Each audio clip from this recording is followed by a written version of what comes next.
Assalamu alaikum. Welcome to my YouTube channel Easy Learning.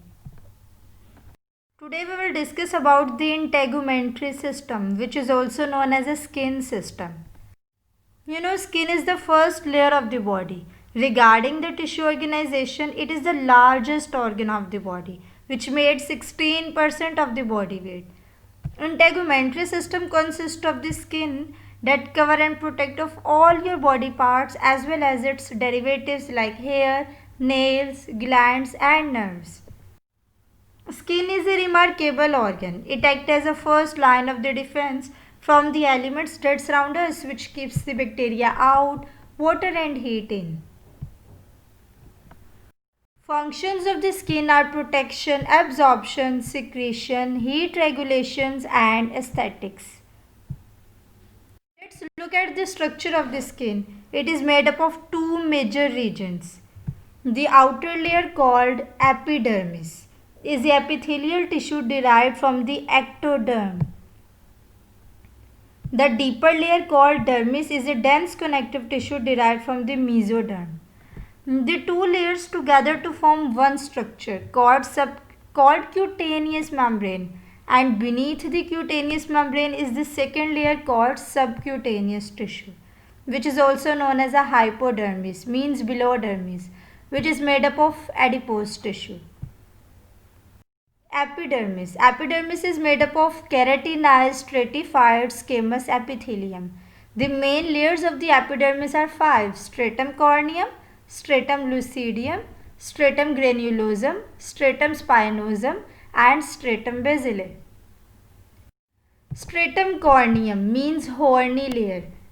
Stratum corneum is basically the outermost layer, also the roughest, made of 20 to 30 cell layers thick. Dead keratinocytes. Stratum lucidium. Stratum lucidium means clear layer. This holds 2 to 3 rows of the clear, flat, dead keratinocytes that are only found in the palms and soles of the feet. So in places where you have a thin skin, this layer is what missing. Stratum granulosum, which means granular layer. Stratum granulosum hold 4 to 6 cell layers thick. Keratinization begins here. The cells are formed dermal capillaries. They don't receive enough nutrients. They fill up with the keratin as they die, and these cells begin to flatten and harden. Stratum spinosum, which means the prickly layer. Intermediate filaments attached to desmosomes.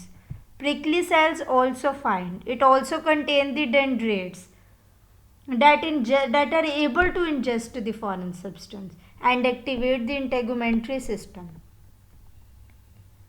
Stratum basale. It lies at the base of the epidermis. The deepest layer that attaches to the dermis called basal layer.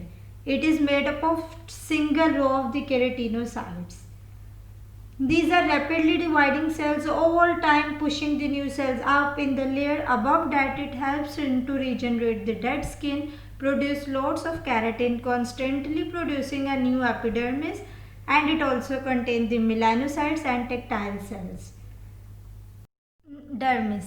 The dermis is made up of two major layers of the connective tissue that compose an interconnected mesh of the elastin collagenous fibers that are produced by the fibroblast. The two layers are papillary layer and the reticular layer. The papillary layer is made up of loose connective tissue, while the reticular layer is made up of irregular connective tissue, dense. Hypodermis, which is also known as a subcutaneous layer, it lies deep to the dermis, connected to the reticular layer by connective tissue.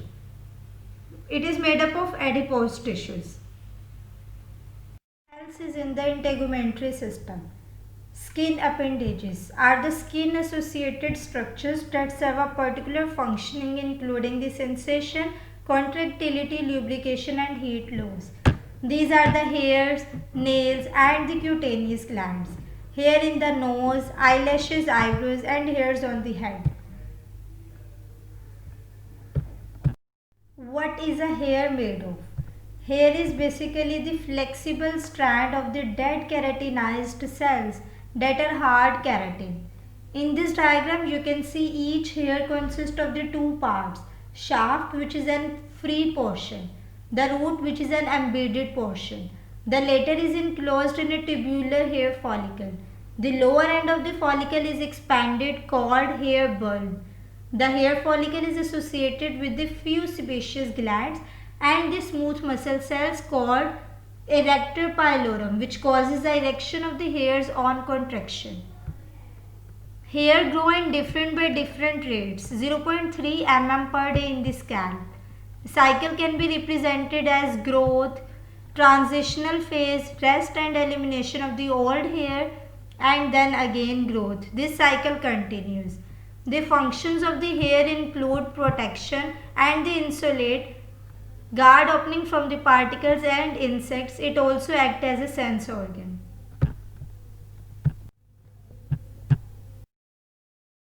Nails. Nails are also a part of the integumentary system.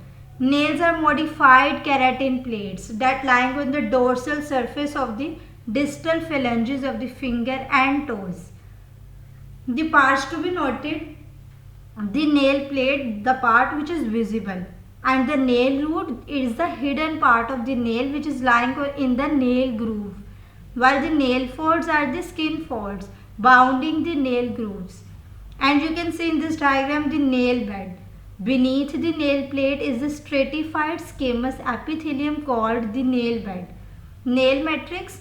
Nail matrix is beneath the proximal portion of the nail fall, is the epithelium from which the nail grow.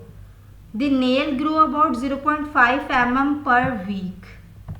Hyponechium is the thickened epidermis under the free edge of the nail, while the aponechium is the extension of the stratum corneum of the epidermis of proximal portion of the nail fold to the free surface of the nail plate. Exocrine glands in the skin are the sebaceous glands and the sweat glands. Sebaceous glands are the holocrine glands that are situated over the entire surface of the body except the palms and the soles. These glands pour their secretion in the hair follicles. The meibomian glands of the eyelids are sebaceous glands, discharging their secretions direct on the surface as there are no hair follicles. The secretion called sebum, which is an oily material acting as a cold cream over the skin. They are more numerous over the face and the scalp.